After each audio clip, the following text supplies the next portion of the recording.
This is the fairy tale story of Cinderella. It is brought to you by Stories to Grow By. Once upon a time, a girl named Cinderella lived with her stepmother and two stepsisters. Poor Cinderella had to work hard so the others could rest. It was she who had to wake up each morning when it was still dark and cold to start the fire. It was she who cooked the meals. It was she who kept the fire going. The poor girl could not stay clean from all the ashes and cinders by the fire. "What a mess!" her two stepsisters laughed, and that is why they called her Cinderella. One day, big news came to town. The king and queen were going to have a ball. It was time for the prince to find a bride. All of the young ladies in the land were invited to come. They were wild with joy. They would wear their most beautiful gown and fix their hair extra nice. Maybe the prince would like them. At Cinderella's house, she now had extra work to do. She had to make two brand new gowns for her stepsisters. "Faster!" shouted one stepsister. "You call that a dress?" screamed the other. "Oh dear," said Cinderella, "when can I—" The stepmother marched into the room. "When can you what?" "Well," said the girl, "when will I have time to make my own dress for the ball?" "You!" yelled the stepmother. "Who said you were going to the ball?" "What a laugh!" said one stepsister. "Such a mess!" They pointed at Cinderella. All of them laughed.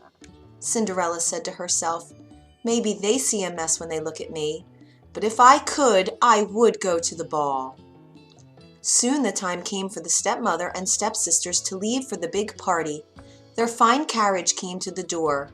The stepmother and stepsisters hopped inside, and they were off. "Goodbye," called Cinderella. "Have a good time." But her stepmother and stepsisters did not turn to see her. "Oh, me," said Cinderella sadly. The carriage rode down the street. She said aloud, "I wish I could go to the ball too." Then, poof! All of a sudden, in front of her was a fairy. "You called?" said the fairy. "Did I?" said Cinderella. "Who are you?"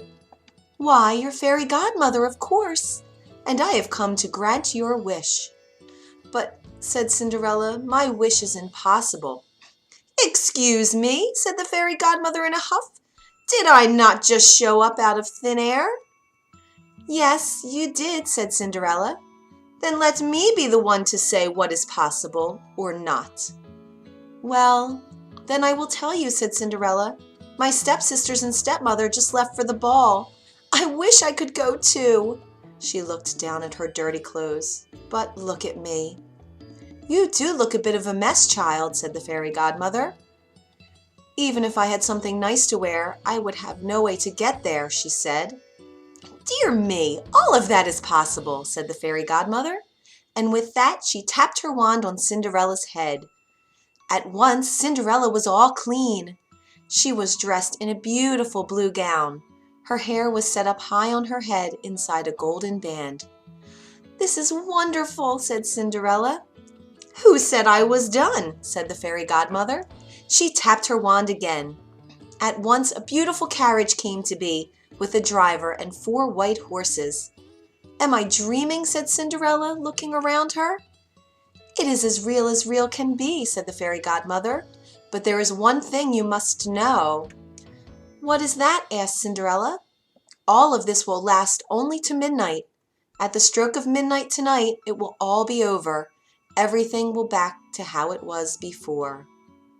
"Then I must be sure to leave the ball before midnight," said Cinderella. "Good idea," said the fairy godmother. She stepped back. "My work is done." And with that, the fairy godmother was gone. The driver called out to Cinderella, "Are you coming?" She stepped into the carriage, and they were off. Over at the ball, the prince did not know what to think. "Why do you have that sad look on your face?" the queen said to her son. "Look around you. You could not ask for finer maidens than these." "I know, mother," said the prince. Yet he knew something was wrong. He had met many of the young women.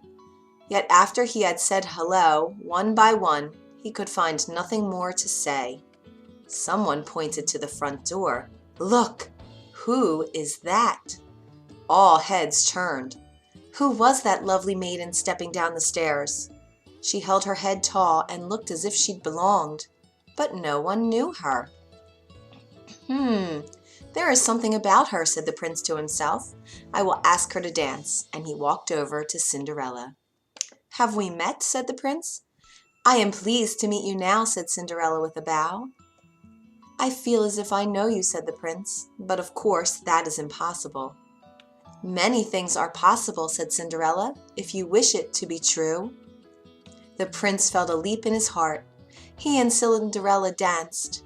When the song was over, they danced again, and then they danced again and yet again. Soon the other maidens at the ball grew jealous. Why is he dancing all the time with her? They said. How rude! But all the prince could see was Cinderella. They laughed and talked and danced some more.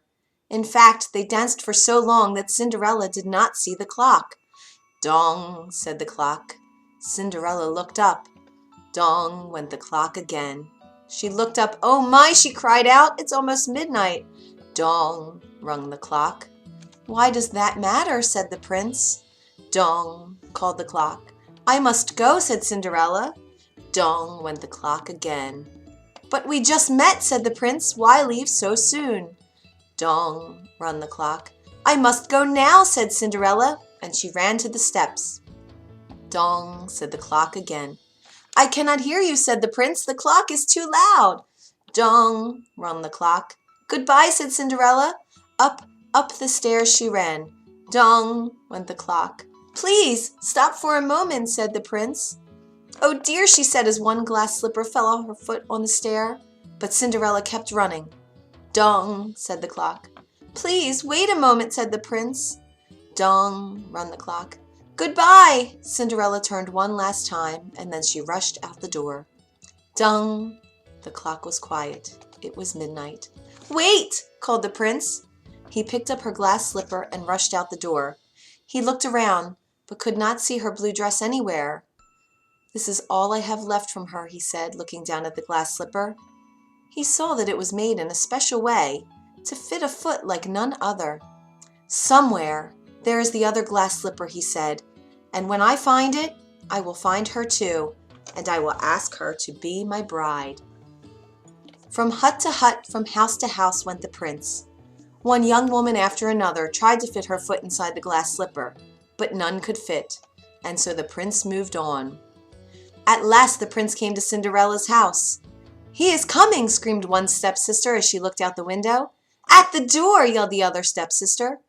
Quick, said the stepmother, get ready.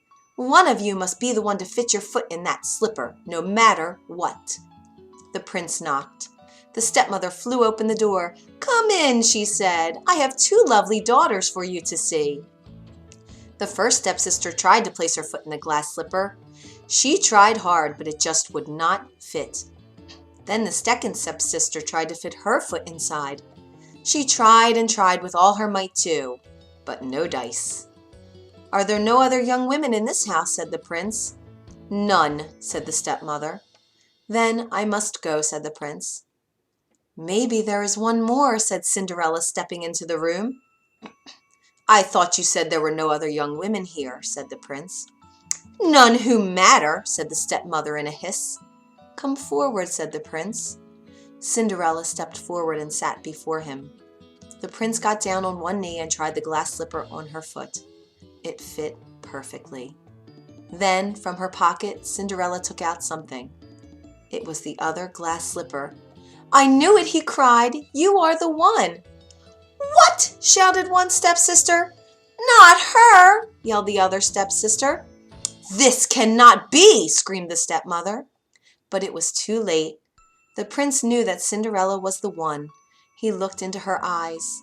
He did not see the cinders in her hair or the ashes on her face. I have found you, he said. And I have found you, said Cinderella. And so Cinderella and the prince were married, and they lived happily ever after. The end. If you enjoyed this story, you can find more at storiestogrowby.org.